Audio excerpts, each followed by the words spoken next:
प्रभावित हुए हैं। Shri Sanjay Singh, sir you have 14 minutes. धन्यवाद मान्यवर, आपने इस महत्वपूर्ण विषय पे मुझे अपनी बात कहने का मौका दिया। सदन में माननीय शिक्षा मंत्री जी भी हैं और आज जब हम लोग शिक्षा के बारे में बात कर रहे हैं तो बाबा साहब डॉक्टर भीमराव अंबेडकर जी को याद करना बहुत आवश्यक है। बाबा साहब डॉक्टर भीमराव अंबेडकर जी ने कहा था, शिक्षा शेरनी का वो दूध है जो जितना पिएगा उतना दहाड़ेगा। अगर भारत शिक्षित बनेगा तभी विकसित बनेगा मान्यवर। शिक्षित भारत ही विकसित भारत बन सकता है। लेकिन वास्तव में इस शिक्षित भारत की सच्चाई क्या है? हो सकता है कि सरकार ने अपनी ओर से बड़े बड़े दावे किए हों, बजट में बड़ी बड़ी घोषणाएं की हों, लेकिन जमीन पर उसकी सच्चाई क्या है, यह आपके माध्यम से सरकार को और देश को जानना जरूरी है। मान्यवर, सबसे पहले मैं आपके सामने पूरे देश में ड्रॉप आउट स्टूडेंट का आंकड़ा रखना चाहता हूं। वर्ष 2022-23 और 23-24 में पूरे हिंदुस्तान के अंदर, पूरे भारत में 54,77,223 बच्चों ने सरकारी स्कूल की शिक्षा छोड़ी है मान्यवर। 54,77,223 बच्चों ने। और ये बच्चे एक कक्षा से लेकर 8वीं कक्षा तक के बच्चे। इनमें आसाम का अगर आंकड़ा पढ़ें तो 3,58,075 बच्चों ने सरकारी स्कूल की शिक्षा छोड़ी है।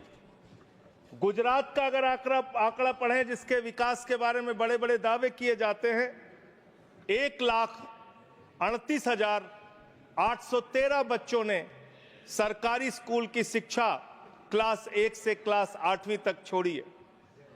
अगर आप मणिपुर की बात करें, 17,991 बच्चों ने सरकारी स्कूल की शिक्षा छोड़ी है।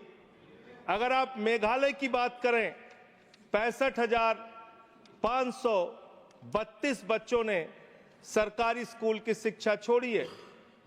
अगर आप राजस्थान की बात करें, 8,99,240 बच्चों ने सरकारी स्कूल की शिक्षा छोड़ी है।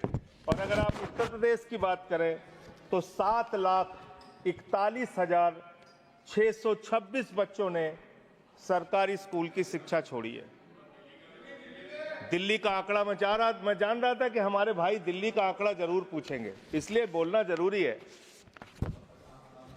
दिल्ली का आंकड़ा, दिल्ली में वर्ष 2022-23 और 23-24 का मिला के अगर आप आंकड़ा देखेंगे, इनका ही आंकड़ा है सरकार का, मैं चाहता हूं पढ़ भी लेंगे हमारे साथी, 7,000 बच्चों ने सरकारी स्कूल की शिक्षा छोड़ी है।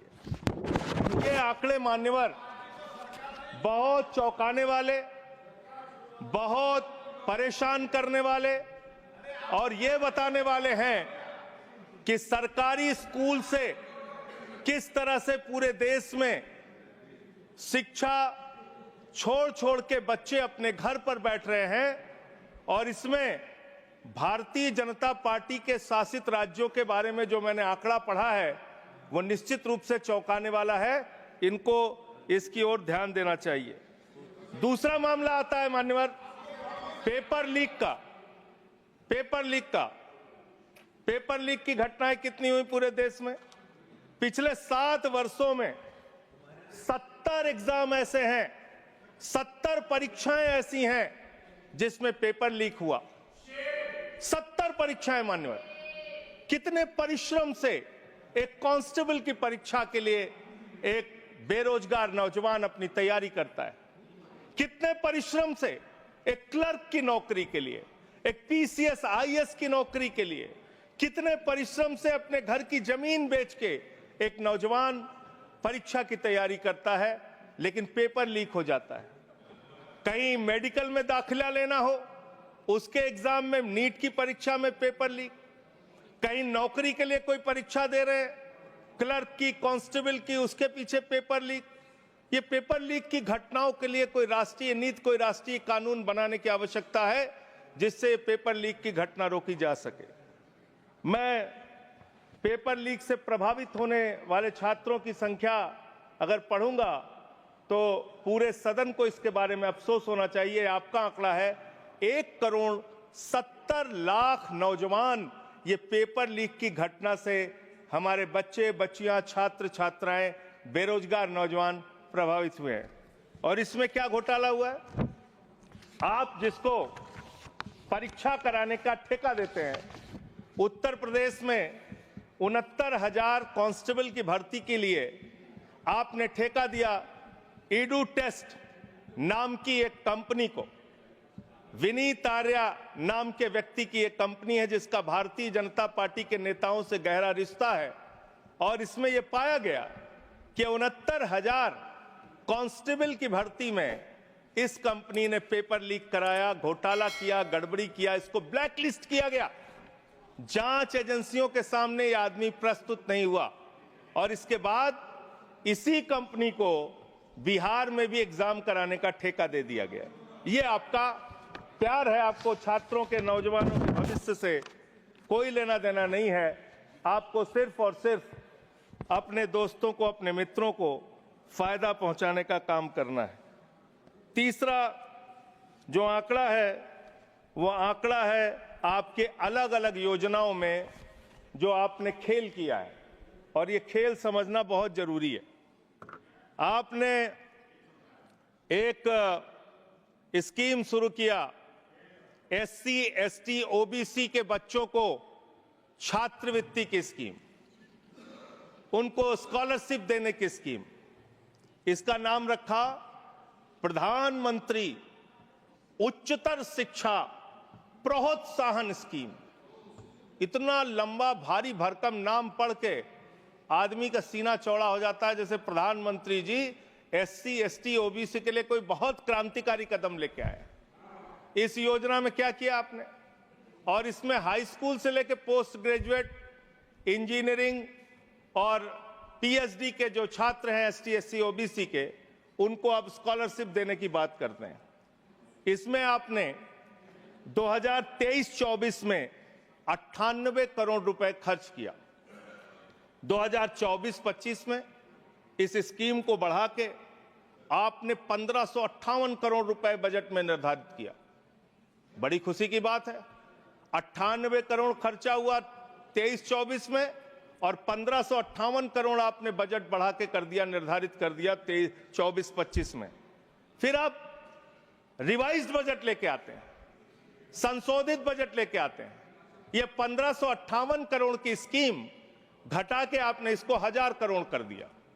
1000 करोड़ करके 24-25 में इसको 1000 करोड़ किया, यानी कि इसी स्कीम में आपने 35% SC, ST, OBC को मिलने वाली स्कॉलरशिप का पैसा कम करने का काम किया। दूसरी स्कीम आपकी है PM rising India, PM Shri scheme. इसका भी बड़ा ढोल पीटते रहे आप। PM श्री स्कीम में 23-24 में 1215 करोड़ रुपए आपने खर्च किया। 24-25 में इस स्कीम में आपने 6050 करोड़ रुपए निर्धारित कर दिया। और जब आपने इसको बढ़ाया तो यह प्रस्तुत किया कि हमने इस स्कीम में, प्रधानमंत्री श्री स्कीम में, हम देश के स्कूलों का कायाकल्प करेंगे, शानदार स्कूल बनाएंगे। और इसका बजट देखिए, हमने बढ़ा के 6050 करोड़ कर दिया। फिर 24-25 में ही आप इसके लिए रिवाइज्ड बजट लेके आए और इसमें करीब करीब 1500 करोड़ रुपए आपने घटा के इसको रिवाइज बजट में 4500 करोड़ रुपए कर दिया। करीब करीब 25% बजट आपने PM श्री स्कीम का कटौती कर दिया। फिर 25-26 में इसको 7500 करोड़ कर दिया। फिर आप एक स्कीम लेके आए, प्रधानमंत्री उच्चतर शिक्षा अभियान, इस स्कीम के अंदर 23-24 में आपने 186 करोड़ रुपए खर्च किया। 24-25 में फिर इसको बढ़ा के आपने 815 करोड़ रुपए कर दिया। फिर इसी साल 24-25 में आप रिवाइज बजट लेके आए, जिसमें आपने 920 करोड़ रुपए यानी कि करीब करीब 50% इस बजट का भी पैसा कम कर दिया। और फिर 25-26 के लिए 815 करोड़ रुपए जो 24-25 में किया था, वही आपने 25-26 के लिए कर दिया। यानी कितना खेल शिक्षा के नीति के साथ, शिक्षा के लिए निर्धारित बजट के साथ, कितना बढ़िया खेल किया आपने। एक बार आप बजट निर्धारित करते हैं, फिर संशोधित करते हैं, फिर वही बजट दोबारा अगले साल घोषित करते हैं। ये इस देश के शिक्षा व्यवस्था के साथ आप मजाक नहीं कर रहे तो और क्या कर रहे हैं। फिर आपने एक समग्र शिक्षा, जिसकी आजकल बहुत चर्चा पूरे देश में है, इस समग्र शिक्षा अभियान में आपने 23-24 में 32,830 करोड़ रुपए खर्च किया। और फिर 24-25 में आपने इसको घटा के, इसको बढ़ा के 37,500 करोड़ किया। फिर रिवाइज बजट लेके आए आप। हर बार आप रिवाइज बजट लाते हैं, और 24-25 के लिए रिवाइज बजट में आपने 490 करोड़ रुपए इस स्कीम का कम कर दिया। यानी कि करीब करीब 10% के आसपास आपने इसमें भी पैसा कम कर दिया। अब आइए 25-26 में आपने फिर इसी स्कीम में 41,500 करोड़ रुपए का आपने बजट निर्धारित किया। एक और मिड डे मील की चर्चा बहुत ज्यादा होती है सर। मिड डे मील, प्रधानमंत्री पोषण शक्ति निर्माण, इतना बड़ा बड़ा भारी भारी नाम दिया जाता है सर। आदमी को लगता है कि जैसे इस मिड डे मील की स्कीम का नाम सुनेंगे, आपके अंदर वैसे ही शक्ति आ जाएगी प्रधानमंत्री का नाम सुनते हुए। इस स्कीम की हकीकत सुनिए। इस स्कीम के अंदर आपने 8,458 करोड़ रुपए 23-24 में खर्च किया। फिर 24-25 में इसको बढ़ा के 12,467 करोड़ रुपए किया। फिर इसी साल 24-25 में ही आप रिवाइज बजट लेके आए, संशोधित बजट लेके आए, और इस स्कीम का पैसा आपने 2,467 करोड़ रुपए घटा दिया। मिड डे मील का पैसा आप घटा रहे हैं, मिड डे मील के पैसे में आप कटौती कर रहे हैं। आपकी सरकार को शर्म आनी चाहिए। बच्चों के मिड डे मील का पैसा भी आप लोग पूरा नहीं देते, और करीब करीब 19% पैसा आपने मिड डे मील का कम कर दिया। मेरा आपसे ये कहना है मान्यवर, कि आज जिस तरीके से आप इस देश की शिक्षा व्यवस्था के साथ खिलवाड़ कर रहे हैं, इतिहास के साथ भी छेड़छाड़ आप कर रहे हैं। आजकल बड़ी चर्चा औरंगजेब की पूरे देश में चल रही है। मैं चाहता हूं कि जितने भी मुगल क्रूर शासक हैं, उनके बारे में इस देश के अंदर पढ़ाया जाए। लेकिन इसके साथ साथ अंग्रेजों ने 200 साल तक हिंदुस्तान को गुलाम बना के रखा।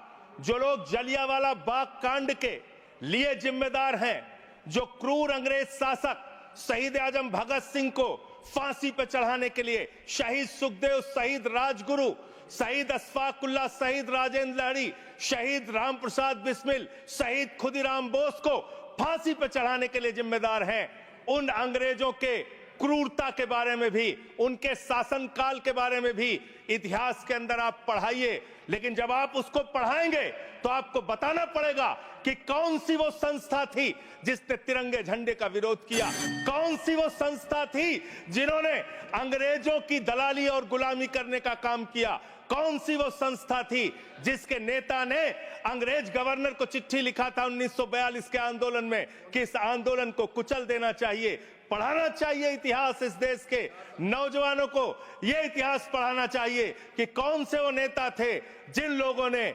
क्रांतिकारियों का विरोध करके और उस जमाने में मुस्लिम लीग के साथ 3 राज्यों में सरकार बनाने का अपराध किया था। ये सारा का सारा इतिहास हिंदुस्तान के लोगों को पता होना चाहिए, जिससे हम मुगलों की क्रूरता के बारे में भी जान सकें और अंग्रेजों के शासन काल में अंग्रेजों का साथ देने वाले संगठन की सच्चाई भी इस देश के लोगों को पता चलनी चाहिए। बहुत बहुत धन्यवाद मान्यवर, आपने मुझे बोलने का अवसर दिया।